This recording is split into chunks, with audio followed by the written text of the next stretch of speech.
오늘 말씀 제목이 뭐예요? 괜찮아. 자, 괜찮아. 제목 한번 읽어보세요. 말씀의 제목. 괜찮아. 이게 어떻게 말하느냐에 따라 달라요. 괜찮아? 이렇게 할 수도 있고, 괜찮아. 이럴 수도 있어요. 물을 수도 있고, 그냥 마침표를 할 수도 있고, 괜찮아. 하고 느낌표를 달 수도 있어요. 오늘 말씀의 제목이 괜찮아예요. 자, 도대체 제목과 무슨 관계가 있는지 한번 나누도록 하겠습니다. 여러분 지금껏 살면서 거짓말을 해본 적이 있나요? 솔직하게 한번, 담백하게 한번 얘기해 봅시다. 거짓말 숱하게 많이 하지 않았을까요? 그렇죠? 거짓이라는 것은 사실이 아닌 것을 말해요. 그러니까 비슷한 말로 가짜, 허위, 이런 등등들이 있는데, 이런 거짓을 말하는 행위를 거짓말이라고 합니다. 진실이 아닌 것을 말하는 것을 거짓말이라고 하는 거죠. 그리고 그 거짓말은요, 말하는 사람, 또 말하는 사람 본인은 그 말이 이미 거짓된 것을 알고 있어요. 듣는 이가 사실로 믿게 하기 위해서 실제가 아닌 것들을 다른 말로 이렇게 유혹하고, 다른 말로 아니면 또 일부를 이렇게 틀어가지고 사실이냐 전하는 것, 왜 거짓말이라고 해요. 심지어는 어떤 사실, 어떤 일에 대해서 사실 전부를 다 말하지 아니하고 일부만 얘기하는 것들도 거짓말이다라고 위키피디아 백과가 정의를 했어요. 그러니 우리는 살면서 얼마나 많은 거짓말을 해요. 그쵸? 그래서 왜 거짓말을 할까요? 왜 거짓을 하게 되는지, 사실 왜 거짓말을 할까요? 라는 질문에 다 알고 있어요. 우리는 어쩌면 다 알아요. 왜냐하면 거짓말은 보통 이제 자기 자신을 위해서 어떤 비밀을 좀 유지한다든지, 아니면 사회적인 어떤 나 지위나 어떤 평판, 평가 이런 것들을 좀 이렇게 유지하거나, 또 자신의 감정을 이렇게 숨기려고, 또 어떤 일이나 사건에 대해서 내가 잘못된 부분에 대한 어떤 처벌을 피하기 위해서 이렇게 하는 경우가 대부분의 일들이에요. 그러다 보니까 우리는 본의 아니게 거짓말을 하게 됩니다. 사실 이게 휴먼 네이처예요. 우리 태어날 때부터 거짓말해요. 솔직하게. 기억하세요, 여러분? 제일 처음에 태어나면서 뭘 해요? 옹해 하고 울어요. 그죠? 그것도 거짓말 같아요, 저는. 애들 보세요. 다 애들은 누가 이건 이렇게 하니까 너의 인격을 위해서, 너의 평가를 위해서, 주변의 어떤 이런 걸 위해서 넌 거짓말 해야 돼.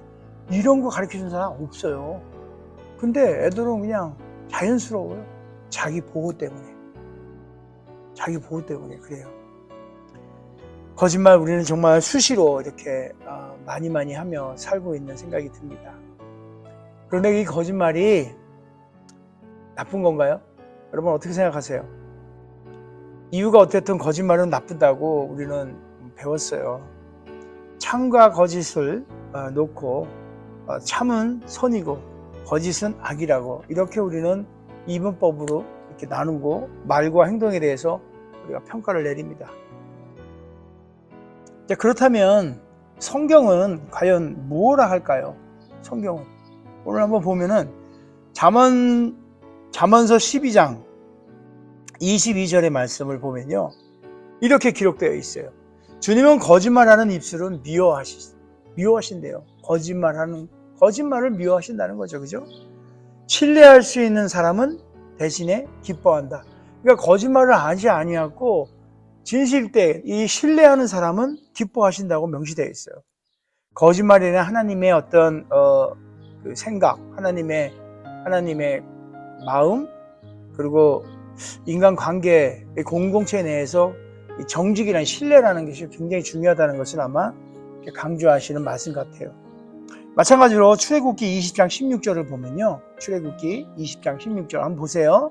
화면을 보시면 됩니다. 이웃에 대해 거짓 증언을 하지 말라. 이웃에 대해 거짓 증언을 하지 말라고 그러어 있어요. 이게 우리가 잘 알고 있는 십계명의 한 부분인데요. 아무튼 이 이웃에 대해 거짓을 하지 말라. 공동체에 미치는 어떤 개인의 그 개인과 개인 간의 어떤 신뢰 이런 거에 있어서 거짓은 파괴를 몰고 오는 거죠. 그러니까 정직의 그 중요성을 또 성경은 강조합니다. 또 신약성경 골로새서 3장 9절에서 10절을 보면 너희는 구습을 쫓는 옛사람을 버리고 지식 안에서 창조주의 형상을 따라 새롭게 되어가는 새 사람을 입었대요. 새 사람을 입었으니 뭐라 그래요? 서로 거짓말하지 말라. 이렇게 성경은 우리에게 말씀하고 계십니다. 성경 전체에서 거짓말은 죄책감, 수치심, 궁극적으로 하나님과의 그 관계, 하나님과의 분리로 이어지는 어떤 파괴적인 성향을 갖고 있음을 시사해주고 있어요. 성경은 거짓말이 관계와 어떤 공동체에 미치는 그 해로운 영향과 속임수에 대한 하나님의 관점을 이렇게 강조하면서 신실한 삶을 사는 데 있어서는 정직과 이 성실함, 이 정직의 중요성을 강조하고 있죠. 여러분 어떻게 생각하세요? 성경에서 거짓말을 하나님께서 좋아하지 않습니다. 분명하죠, 그죠? 하나님과의 관계에 문제가 생겨요. 거짓말은, 그죠? 하나님과의 분리, 그리고 우리 서로 간들의 그 관계가 깨어지는, 분리되는 그런 문제들을 하나님은 싫어하시다고 말씀하고 계세요. 근데 솔직히 거짓말 안 하고 살 수 있어요? 안 되는 것 같아요. 거의 매일같이 거짓말하고 있지는 않아요, 혹시?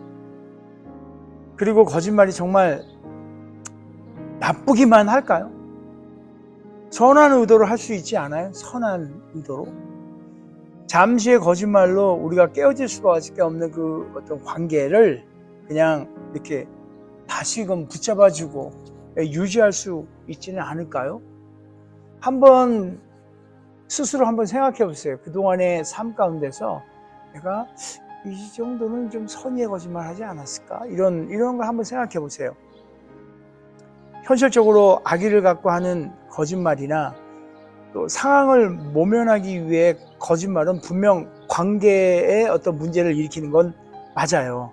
그러나 어떤 때는 상대를 배려하는 그런 의도에서, 좋은 의도에서 이렇게 선한 의도로 거짓말을 하고 하는 그런 경우는 없나요? 한번 이렇게 생각해 보세요. 어린아이가 있어요. 아이가 있는데 이 아이가 많이 아파요. 그래서 이제 약을 먹여야 해요. 저 역시도 옛날에 그랬던 것 같아요. 옛날에는 지금은 이렇게 알로 돼 있거나 캡슐이 있는데 옛날에는 다 가루약이었어요. 제가 그냥 혼자 생각해. 옛날에는 한국 약국에서는요, 정제된 약을 줬는데도 불구하고 이 약사들이 괜히 그걸 빠서 종이에다가 싸서 주는 것 같아요. 가루약을. 너무 못되지 않았어요? 그 쓴 거를 어떻게 먹으라고. 아무튼 중요한 건 그게 아니고 약을 먹을 때, 어렸을 때 어린아이에게 그게 쓰지 않다고 사기치잖아요. 거짓말하고. 아파서 병원 데까지 주사를 맞히는 거예요. 근데 주사 뭐라 그래요? 하나도 안 아프다고 거짓말 하잖아요. 뻥치고. 그 아이들을 이제 키우다 보면은 뭐 그럴 수 있잖아요. 그 뭐 아이하고 거짓말 한 거 맞잖아요. 약 쓰죠? 근데 왜 안 쓰다고 그래? 바늘 찌르면 아프잖아. 아야 하고. 근데 왜 안 아프다고 그래? 또 거짓말해요. 심지어 커서도 몇 년 전이죠. 우리 코로나 이거 맞을 때요. 안 아프대. 맞았더니 되게 아파. 독감 주사 맞을 때 안 아프대. 맞고 나면 막 엄청 아파. 이게 다 거짓말이에요. 근데 왜 그래요? 그 뒤에 이어질 그 좋은 것들, 아프지도 않고 이제 건강하라고 그런 것들 있잖아요. 다른 예를 한번 들어볼게요. 특히 여성분들 다이어트 하는 데 가서 얘기를 해요. 정직하게 코끼리가 풀을 먹어도 살이 찐다던데, 이렇게 정직하게 얘기하는 것보다 어머, 얼굴이 반쪽됐어. 다이어트가 성공하고 있나 봐. 거짓말이잖아요. 얼굴이 어떻게 반쪽되면 죽어요. 근데 우리가 그런 거짓말을 해요. 그래서 오히려 그 거짓말은 어떤 관계를 이렇게 끊어버리는 게 아니라 그 사람의 관계 가운데에서 격려하고 응원하는 뭐 이런 힘이 되어주는 그런 좋은 관계로 발전할 수 있는 건 아닐까요? 아, 좀 이상해요, 지금. 도대체 저 박 목사가 지금 거짓말이 좋다는 거예요? 만다는 거예요? 헷갈려요, 그죠? 성경은 거짓말을 분명하게 악으로 정죄하고 있어요, 성경. 그러나 또 다른 한편으로는 하나님께서는 그 거짓말을 용납했던 몇 가지 사건들이 있어요, 성경에. 재밌죠? 싫어하신다는데, 그죠? 거짓말을 하는 입술을 싫어하십니다. 근데 한번 봐요. 우리 한 가지 예로 히브리 사람들, 그 산파들이 이제 출애굽 바로 전에 파라오 그 히브리 남자아기들을 이렇게 살리는 그 이유에 대해 거짓말을 해요. 출애굽기 1장 18절 19절 말씀 한번 볼게요. 거기 보면은 이렇게 써 있어요. 애굽 왕이 산파를 불러 그들에게 이르되 너희가 어찌하여 이같이 남자아기들을 살렸느냐. 그 산파가 바로에게 대답하여 이르되 히브리 여인은 애굽 여인 같지 않아서 권장하여 산파가 그들에게 이르기 전에 해산했다는 거예요. 이렇게 아이들을 살리기 위해서, 생명을 살리기 위해서 거짓말을 해요. 또 다른 예를 보면 여호수아 2장을 보면 기생 라합의 이야기가 나오잖아요. 여리고에 이스라엘 정탐꾼들이 왔어. 이제 그들을 보호하기 위해서 거짓말을 해요. 보세요. 2장 4절을 보니까 그 여인이 두 사람을 이미 숨긴지라, 이미 숨겼어요. 이르되 과연 그 사람들이 내게 왔었으나 그들이 어디에서 왔는지 나는 알지 못한다. 숨겼잖아요. 그럼 난 몰라 하고 거짓말해. 자기가 숨겼고 어디 있는지 알아요. 근데 거짓말해요. 이 히브리 사람들이 한 거나 이 라합이 한 거나 어떤 그 무고한 생명을 보호하고자 하는 마음에서 거짓말을 한 걸로 우리가 생각해 볼 수 있잖아요. 그래서 역사적인 맥락에서 보면 히브리 산파들은 히브리 아기들을 죽이라는 그 파라오의 명령을 거부한 것, 그래서 거짓말한 거는 아기들의 그 생명을 보호하고, 또 기생 라합이 거짓말한 거는 이스라엘의 그 정탐꾼들을 그들의 목숨, 그들의 생명을 보호하기 위해서 자신의 목숨을 건 거짓말을 한 거예요.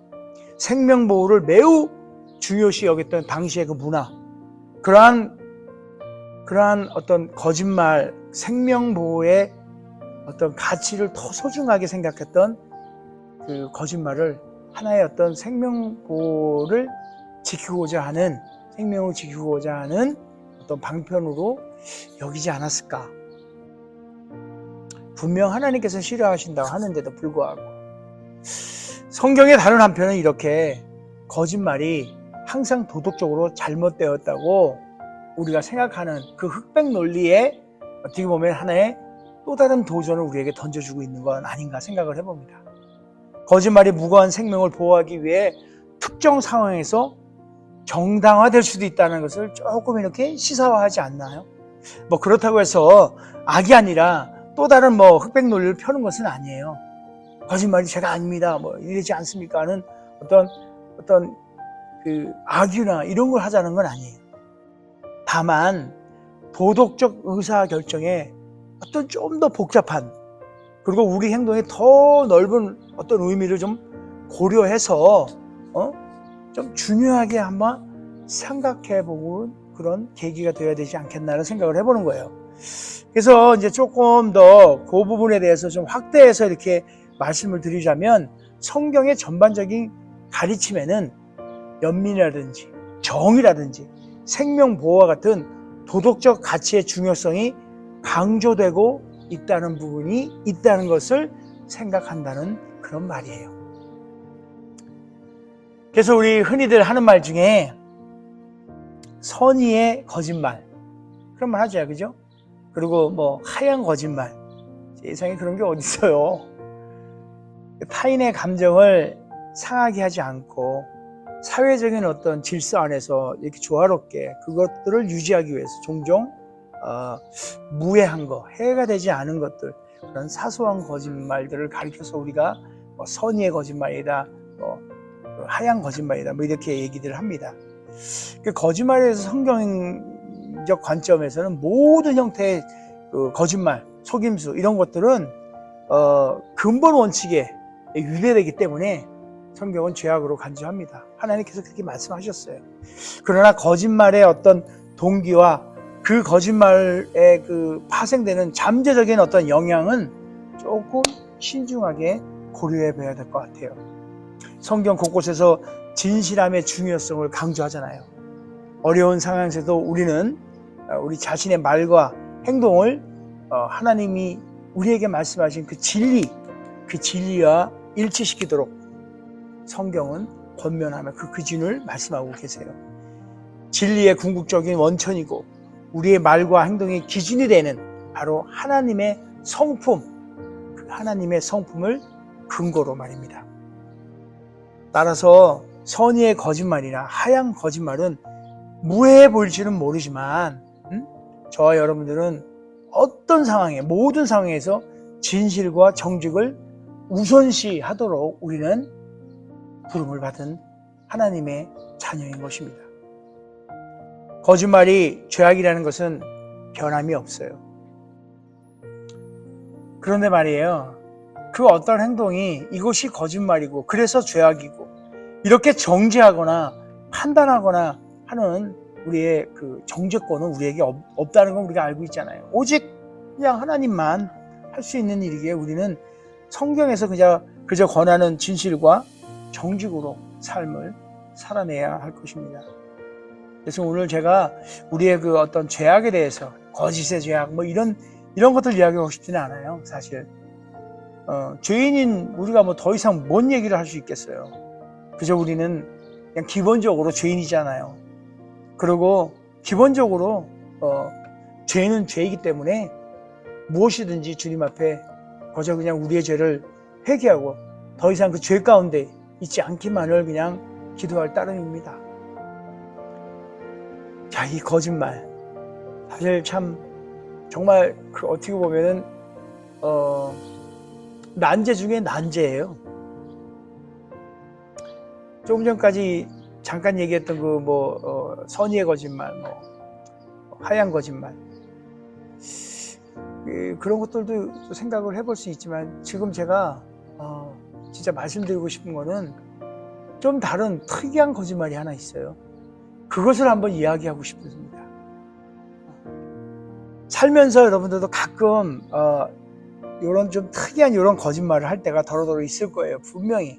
바로 그것이 뭐냐면 오늘의 말씀의 제목인 괜찮아 라는 거짓말이에요.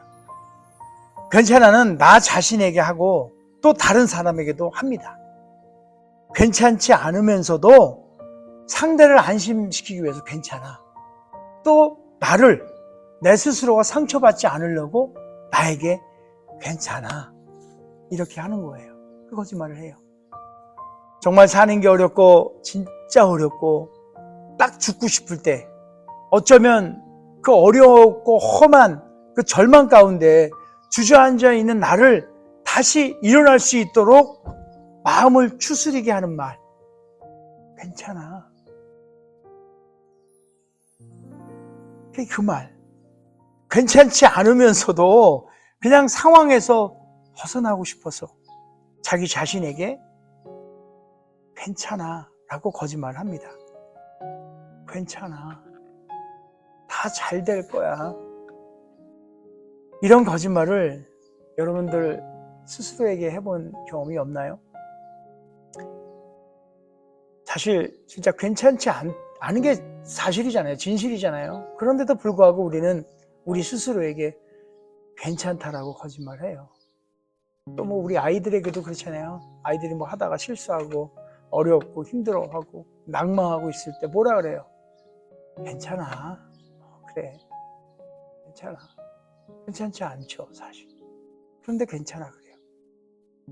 사실 그래서 그것을 저는 굳이 거짓말이라는 용어를 쓰고 싶지 않습니다. 이 괜찮아는 뭐 제 생각이지만 거짓말보다는 격려다. 괜찮아는 격려다. 스스로 다지는 힘내자고 하는 용기의 말이라고 저는 말하고 싶어요. 괜찮아. 그렇게 나에게 스스로를 위로하고 힘내자는 격려, 괜찮다라고 이렇게 얘기하는 거예요. 자, 근데 그렇게 하면 정말 괜찮아지던가요? 그렇게 하고 나면 힘든 내 마음을 이렇게 다스리려고 또 어려운 상황에서 이렇게 벗어나려고 한다고 그렇게 하려고 이제 막 마음속에다가 괜찮아. 그럼 그 상황이 벗어나지고 이렇게 되던가요? 한번 돌이켜 보세요. 그렇게 됐던가? 어쩌면요. 거저 그냥 지금의 제 말이 맞진 않지만 그렇게 하고 했을 때 시간이 흘러요. 자꾸.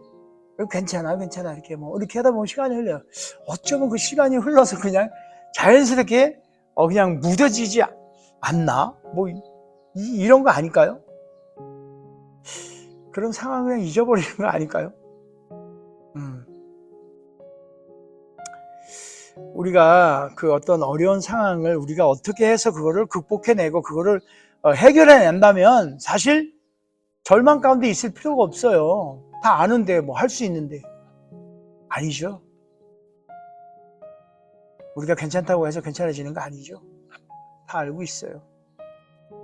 제가 오늘 제가 그 가장 큰 그 비밀 그걸 하나 알려드리려고 해요. 사실 말입니다. 우리는 괜찮지 않은 상황에 처했을 때 스스로 괜찮다고 하는 그 스스로를 속이는 아까 얘기했던 그 거짓말, 그런 거짓말이 아니라 사실 진짜 괜찮아요. 우리는 진짜 괜찮아요. 왜냐? 괜찮아 이 스스로 하는 건 거짓말이 아니고 실제로 괜찮기 때문이에요. 아니 힘든데 뭐 괜찮다고 하는데 그게 어떻게 실제로 괜찮다고 그러는 거예요? 그게 좀 이상하죠, 그죠? 왜냐면요, 왜 괜찮았냐면요, 오늘 제가 얘기하고 싶은 게 이 포인트예요. 괜찮아. 실제로 안 괜찮은데 괜찮아. 근데 실제로 괜찮은 거예요, 그게. 왜 그러냐면요, 하나님이 우리와 함께하고 있기 때문이에요. 요 비밀을 제가 말씀드리고 싶은 거예요. 우리는 하나님의 자녀이기 때문에 하나님께서 가장 아끼고 사랑하는 우리에게 우리를 도우시는 하나님의 손길이 늘 우리와 함께 있고, 또 하나님의 인도하심이, 그 인도하심을 우리가 의지할 수 있기 때문에 아무 때나 진짜 더 이상 괜찮지 않은 상황은 없는 거예요.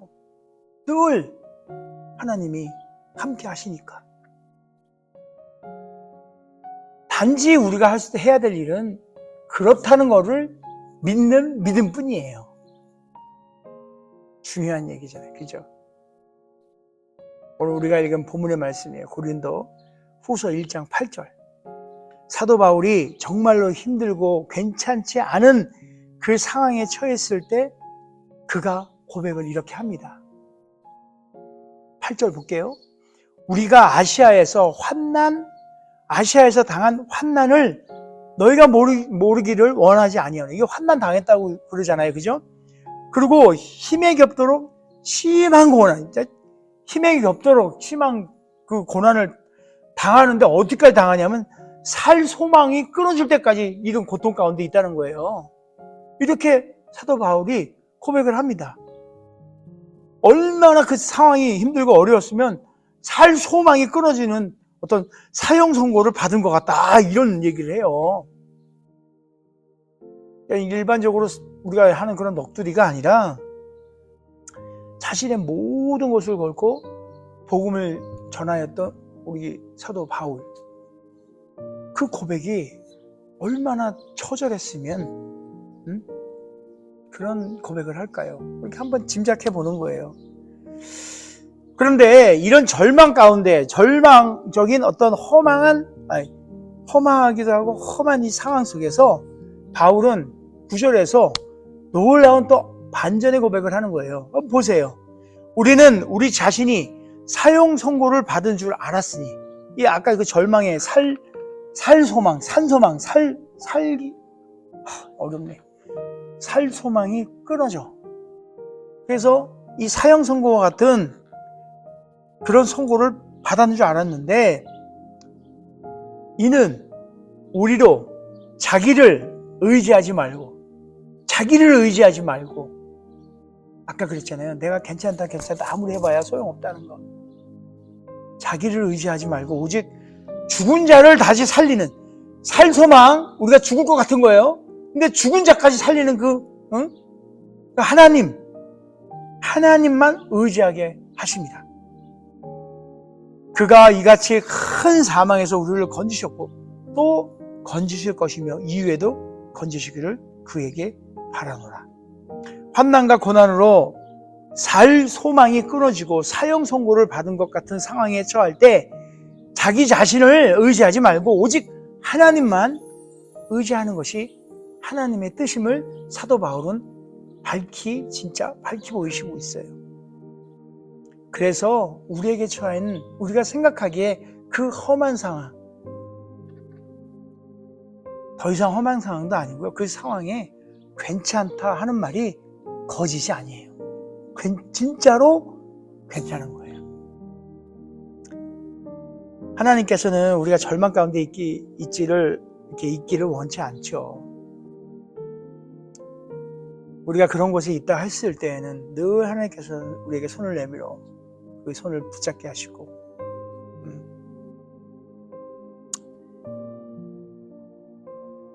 내가 능력의 한계, 그러니까 우리 스스로가 뭔가를 할 때 절망 가운데 있을 때 그렇죠. 내가 이제 이 능력이 이 정도뿐이 안 되는구나. 내가 이렇게 능력의 어떤 한계치를 느낄 때, 어찌 보면요, 돌이켜보세요. 내가 능력의 한계치를 딱 느낄 때 하나님의 능력이 발휘한다, 바란다, 이런 생각 안 드시나요? 혹시?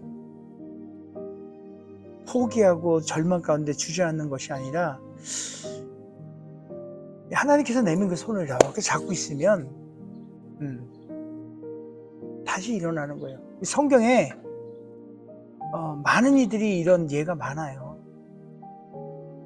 그리고 또 그러한 하나님의 놀라운 능력의 시작을 경험한 많은 우리 선배 목사님들, 찬송가에 많잖아요. 찬송가의 그 삶의 고백들 많이 있죠. 우리 아까 찬양 드렸던 것처럼 더 이상 내 힘으로 안 될 때 하나님은 일하시는 거예요. 우리 인생이 저물어 간다고 생각할 때 우리 주님께서는 일하신다는 것만 믿으시면 더 이상 그 환경은 험한 환경이 아닌 거예요. 그리고 괜찮아 라고 충분히 말할 수 있는 거예요. 삶의 의지를 상실해서 자신의 어떤 삶을 놓아버리는 사람들 있잖아요. 그 사람들의 그 원인을 분석해 보면 왜 그럴까라는 것을 이렇게 살펴보니까 그 원인 중에 하나가 그들에게는 희망이 없어졌기 때문에, 희망을 잃었기 때문에 그래요. 그렇기 때문에 우리 삶에서 희망을 갖고 사는 것이 정말 중요합니다. 소망을 갖는 거죠. 희망을 잃어버리고 소망을 잃게 되면 삶의 의미도 잃어버리기 때문에 어찌 보면 자신의 삶을 놓아버리는 그런 처참한 상황까지도 가게 됩니다. 그렇게 세상 사람들은 희망을 놓아버리고 소망이 없어지고 그것이 끊어지면 절망의 어떤 끝 가운데 서게 됩니다. 그런데 우리에게는, 저 여러분, 우리 그리스도인들에게는 절망이라는 것, 어떤 그 끝으로 보이는 이 부분에서 저는 단연코 말씀드리고 싶은 것은 그 절망의 끝은 바로 하나님의 희망의 시작입니다. 소망을 다시 한번 갖고 하나님의 그 놀라운 사랑의 그 경험을 할 수 있는 절호의 찬스다. 희망의, 소망의 시작임을 여러분 믿으시기 바랍니다. 우리가 기도하며 하나님의 도우심을 구할 때 내가 아닌 내 스스로가 막 해내가지고 하는 그런 나의 교만함이 아닌 하나님께 내 자리를 내어드리고 모든 걸 하나님께 내어 맡기는, 그래서 하나님이 일하기 시작하는 그 시간이 되심을 여러분 믿으시기 바랍니다. 지금 험한 상황에 처해 있나요? 어려운 일을 만나셨나요? 절망의 끝에 서 계신가요? 자, 지금 험한 절망의 끝에 계시는, 그 끝에 계시는 하나님을 만날 때입니다. 내가 생각하고 내 인생이 눈앞에 펼쳐져 있는 저 절망의 끝이 더 이상은 끝이 아니고요. 오히려 하나님의 일이 시작하는 시작 포인트, 또 다른 시작을 알리는 터닝 포인트로 여러분 생각하시고 믿으시기 바랍니다. 절망을 희망으로 바꾸시는 하나님이 그곳에 우리 주님은 서 계실 것이고요. 우리는 그래서 더 이상 힘들지 않을 거예요. 그래서 우리의 인생은 괜찮지 않아 보여도 괜찮은 것이에요. 그래서 우리는 우리 자신에게 괜찮아 라고 해도 정말 괜찮은 거예요. 왜? 하나님이 있기 때문에. 사망에서 우리를 건져내시는 하나님이 우리와 함께 하기 때문에 괜찮은 거예요. 오늘 본문의 마지막 절을 한번 읽고 마치도록 하겠습니다. 그가 이같이 큰 사망에서 우리를 건지셨고 또 건지실 것이며 이후에도 건지시기를 그에게 바라노라, 간구하노라. 이 바울의 고백이 우리의 고백이고 우리의 기도가 되기를 주님의 이름으로 축원드립니다.